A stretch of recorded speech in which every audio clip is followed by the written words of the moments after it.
Ingredient કયા છે? ઇન્ગ્રેડિયન્ટ્સમાં આપણે લઈએ છીએ સોયાનો છે ફ્લોર, ઘઉંનો છે, મકાઈનો છે અને ખાસ તો આમાં આપણે ઓટ્સ લઈએ છીએ. હા, અને જે સાલ્સા બનાવીશું એમાં ગાર્લિક છે, ટમેટા છે અને બધા સ્પાઇસીસ છે. ઓકે, તો ઘણી બધી વાતો તમે જણાવી દીધી છે આ વાનગી વિશે, તો હવે વાનગી પણ શીખવી દો. શ્યોર. સૌથી પહેલા આપણે સાલ્સા બનાવીશું. સાલ્સા જે છે એ ઘણા બધા ડિફરન્ટ ટાઈપના સાલ્સા બનતા હોય. આની અંદર આપણે જે સાલ્સા બનાવીશું એ વધારે પડતો ગાર્લિકનો યુઝ કરીને આપણે સાલ્સા રેડી કરીશું. તેલ લેવાનું છે, 4 ચમચી તેલ લઈએ છે.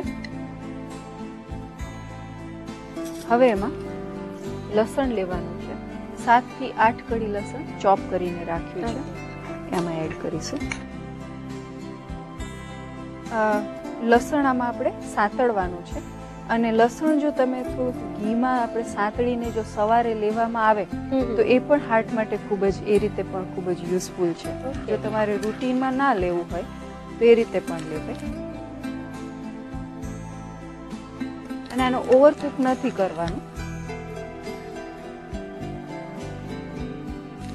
સ્લાઇટલી કુક થાય એટલે આની અંદર 3 ટામેટા છે એને બ્લાન્ચ કરી અને એને બારીક ચોપ કરી લીધા છે, આમાં એડ કરીશું.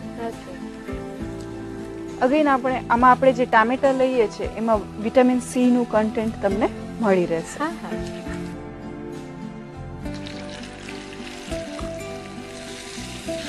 આવી રીતે થોડા બ્રેક કરતા જવાનું છે.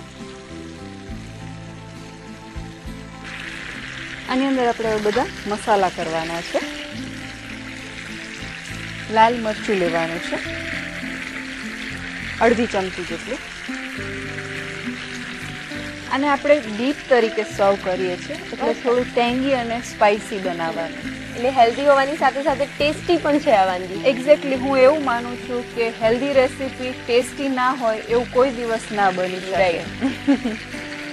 શુગર સ્લાઇડ 1/4 ટીસ્પૂન જેટલી, ઓરેગેનો 1/4 ટીસ્પૂન, પેપ્રિકા 1/4 ટીસ્પૂન, મીઠું સ્વાદ મુજબ, ટોમેટો કેચઅપ લેવાનો છે 2 ચમચી જેટલો,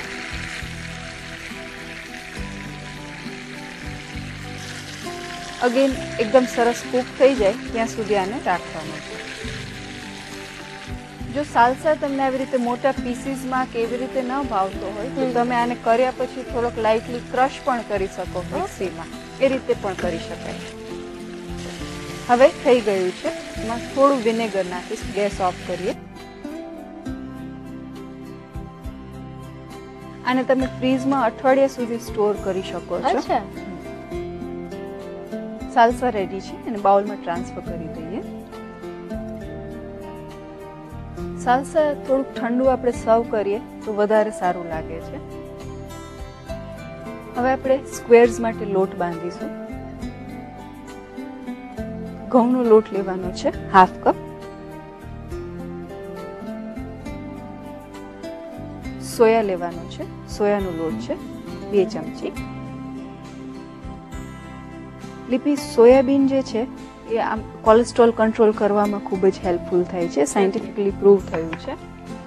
અને ઓટ્સ જે છે એમાં ફાઇબર કન્ટેન્ટ વધારે હોય છે, એ 2 ચમચી લઈશું.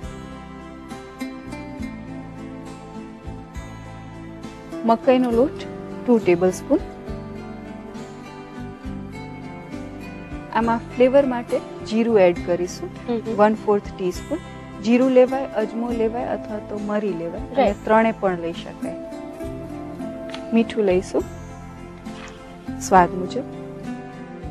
તેલ 2 ટેબલસ્પૂન. અને લોટ જે બાંધીશું એ આપણે દહીંથી બાંધવાનો છે, એ 3 ટેબલસ્પૂન દહીં લેવાનું છે. અને એકદમ ઓછું પાણી લઈને લોટ બાંધવાનો છે. પેલા જો દહીંથી બંધાઈ જાય તો આપણે પાણી નથી લેવાનું. એટલે લોટ કેટલો કઠણ રાખવાનો છે? આપણે જેવો ભાખરીનો લોટ બાંધીએ ને એવો બાંધવાનો, પણ થોડો ક્રિસ્પી રહેવો જોઈએ. એટલે એકદમ એને તમારે ટાઈટ એને બાંધી નથી દેવાનું, સોફ્ટ હાથે એને બાંધવાનું છે.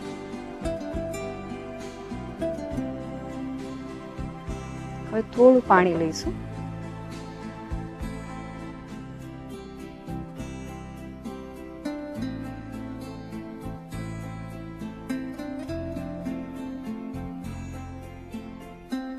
લોટ બંધાઈ ગયો છે.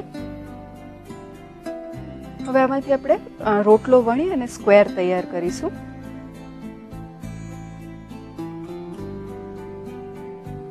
થોડા મોટા અને થીક સ્ક્વેર તૈયાર કરવાના છે. રાઈટ, એટલે રોટલો પણ થીક વણવો પડશે. હા, એટલે એ રીતે રોટલો પણ થીક વણવો પડશે.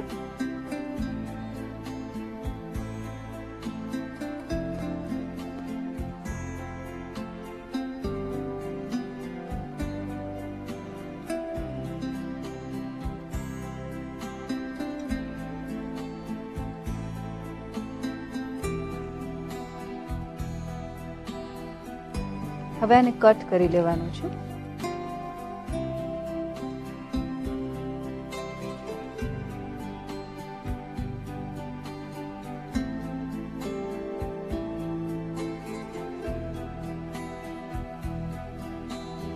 આવી રીતે સાઈડ્સ લઈ લેવાની. હવે આને આવી રીતે ફોર્ક કરી દેવાનું.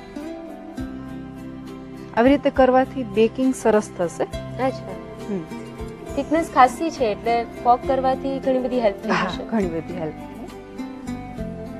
આવી રીતે લઈ લેવાના છે સ્ક્વેર્સને.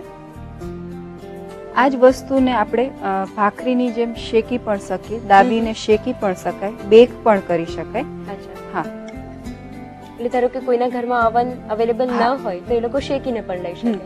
અને ભાખરીના ફોર્મમાં તમે રાઉન્ડ આવી રીતે શેકીને ફોર્ક કરીને એને ખાખરાની જેમ શેકી લેશો તો પણ આ વસ્તુ રેડી થઈ શકે. અચ્છા. હવે આને બેકિંગ ટ્રેમાં અરેન્જ કરી દઈશું.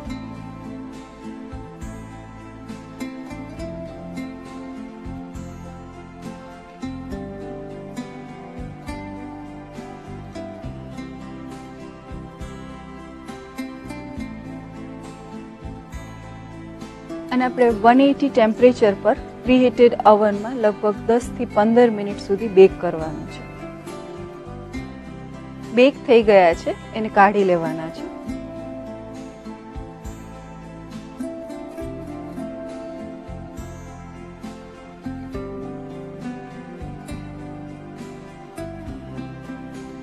અને ઇન બિટવીન એક વખત ટર્ન કરી લેવાના. ઓકે, એટલે ઇવનલી બેક થઈ જાય.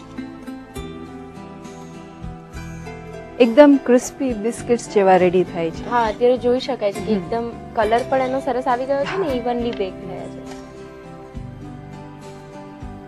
હવે આને સર્વ કરીએ.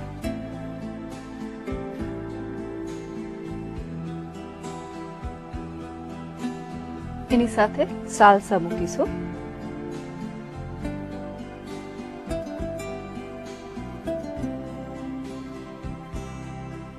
અને તમે સૂપ સાથે એક સ્ટાર્ટર તરીકે આપી શકો, એક સ્નેક તરીકે લઈ શકાય અથવા તો લંચમાં પણ લઈ શકાય. ખૂબ જ ટેમ્પટિંગ છે પ્લસ હેલ્ધી પણ છે. તો તૈયાર છે soya square with garlic salsa.